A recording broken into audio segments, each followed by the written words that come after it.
Déclaration politique des députés nationaux de l'opposition, Ensemble et Avançons MS.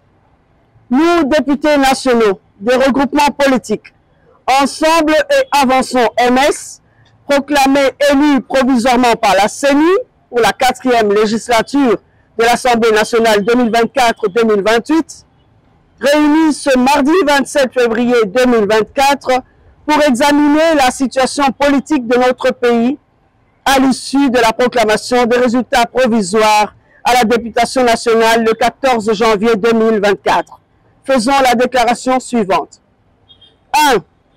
Les élections du 20 décembre 2023 se sont déroulées dans un contexte général caractérisé par des irrégularités et une fraude sans précédent. 2. À l'issue des enquêtes internes de la CENI, un groupe de 82 candidats a été invalidé et une liste complémentaire de plus d'une centaine annoncée de fraudeurs n'a jamais été rendue publique ni sanctionnée. 3. C'est ici qu'il convient de saluer le comportement exemplaire de l'opposition, dont les candidats sont quasiment absents parmi les délinquants sanctionnés par la CENI. Ainsi, 4. Il faut considérer que les rescapés de l'opposition, soit moins de 29 élus sur 477, proclamés provisoirement par la CENI, méritent leur siège et ont été régulièrement élus, contrairement à ceux de l'Union sacrée qui détenaient illégalement des machines à voter. 5. Cependant, force est de constater à ce jour que l'Union sacrée, qui détient plus de 95% des députés à l'Assemblée nationale, s'acharne sur la vingtaine d'élus d'Ensemble et d'Avançons MS dans des procès à la Cour constitutionnelle pour récupérer indûment les sièges que nous avons difficilement acquis. 6. Les arrêts attendus de la Cour constitutionnelle, statuant sous pression, risquent de consacrer le retour en force du parti-État avec une Assemblée nationale monocolore et instituer ainsi de fait la fin d'une démocratie pluraliste. 7. Nous en appelons au président de la République, magistrat suprême et au juge de la Cour constitutionnelle à un dernier sursaut patriotique pour sauver ce qui reste des acquis de la démocratie de l'Assemblée nationale. 8.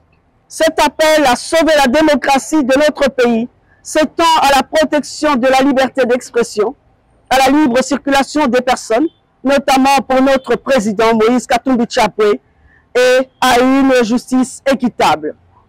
9. Dans ce contexte que nous en appelons, c'est dans ce contexte que nous en appelons à la libération des prisonniers politiques. Salomon Idi Kalonda, Mike Mukebaïkoso, Jean-Marc Kabond, Papi Pungu, l'apôtre Christian Numbi, le journaliste Stanley Boujakera et bien d'autres encore. 10.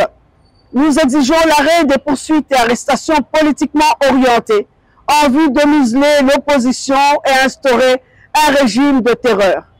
La liberté doit demeurer la règle et l'arrestation l'exception.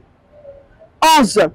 Nos organisations politiques, ayant décidé de siéger à l'Assemblée nationale comme opposition républicaine, malgré les élections chaotiques du 20 décembre 2023, rassurent nos populations sur notre détermination à demeurer les sentinelles de la République pour dénoncer la mauvaise gouvernance et la violation des libertés qui tentent à régner sans embâche dans notre pays. 12. Enfin, nous saisissons cette occasion pour soutenir nos populations meurtries du Nord Kivu et de l'Ituri, condamnant l'agression de notre pays par le Rwanda à travers les forces négatives et réitérant notre soutien aux forces armées de la RDC et alliés, fait à Kinshasa le 27 février 2024, les députés.